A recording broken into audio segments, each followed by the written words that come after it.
Now, Martin Sorrell is a man known not to mince his words, and even before the Publicis Omnicom merger was officially called off, the WPP CEO seemed to be a soothsayer of sorts, stating openly that the merger seemed unlikely.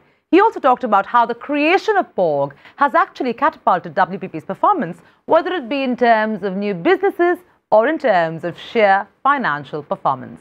I decided to catch up with the man himself and ask him some pointed questions on the merger that never was. So joining us from New York is none other than Martin Sorrell. Thank you so much for joining us, Mr. Sorrell. Truly a pleasure to have you on Brand Equity. Good morning. Mr. Sorrell, you've been talking about this collapse for quite some time now. What do you think went wrong? What do you think were the triggers? We've all heard about, reasons galore, whether it be the myriad tax structures and the tax issues, ego tussles and cultural clashes. But what do you think primarily went wrong with this deal? What we say in the UK, I think actually it's a Chinese proverb, I was told, eyes bigger than tummy. I don't know whether there's an Indian proverb of similar provenance, but eyes bigger than tummy. And I think when the deal was first announced, a somewhat rushed announcement in July of last year, we said it was strategically challenged. We said it was structurally clunky.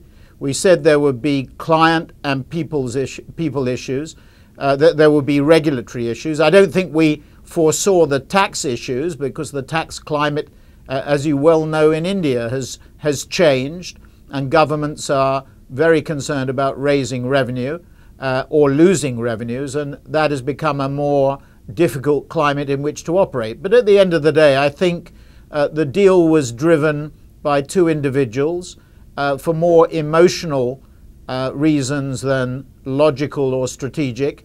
And after 10 months, it showed. And I think the straw that broke the camel's back was the loss of business. There was a torrent of business and indeed large numbers of people. I mean, we were hiring and still are hiring at the rate of 4 to 1. So for every person that we lost to POG, what we call Publicis or Omnicom, we gained 4 people. On another note, do you think Maurice Levy let down his company because he doesn't seem to have any second in command to take on his legacy, and he clearly demonstrated that by looking outside and attempting a merger with Omnicom?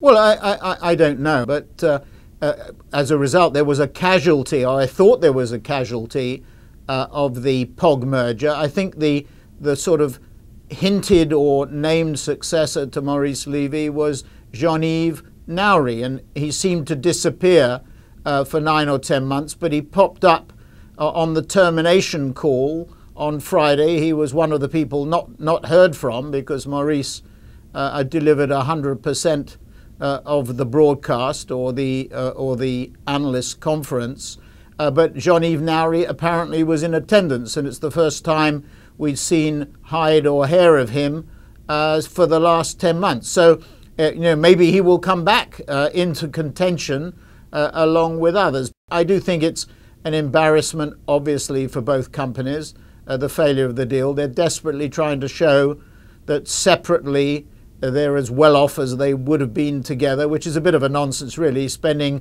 hundreds of millions of dollars of shareholders' money and 10 months of time, right, or 9 months of time trying to figure this out. Well, I mean, the fundamental reason strategically it fell apart was there was no articulation of any client or people benefit for 9 or 10 months. One interesting little appendix to it is that a French brokerage company called Natixis was suggesting yesterday that Publicis could make a hostile bid for Omnicom, which would be an extraordinary development. I think we would be licking our chops at the idea of that. That would cause even more havoc at both Publicis and Omnicom if that was to take place. But it is quite remarkable that within 48 to 72 hours of the POG being gone, POG being dead, POG off as some people in the industries have called it, within 48, 72 hours of that, you have a French broker suggesting a hostile takeover of Omnicom. Quite extraordinary. This seems to be more of a hookup than an actual relationship with the intention of walking down the aisle. Do you think both parties should have had more patience? Do you think they should have shown more perseverance in ensuring the deal actually went through? I think they were forced into announcing it in July because of the leak on Bloomberg, but I guess they were 2/3 of the way through. It leaked. They made strenuous efforts for it not to leak and have been successful up until that point in time. And I think they decided to rush it through without thinking it through. I mean, to suggest at the end that the reason that they couldn't come to agreement was because they couldn't agree who the chief financial officer could be. And I had offered myself to be chief financial officer when I heard about the deal. But to more seriously, to suggest that that should be the reason they couldn't go ahead, to those inside the company and outside the company, to clients and people, that would be regarded as quite extraordinary and just points to one thing being the roadblock, and that's ego and emotion.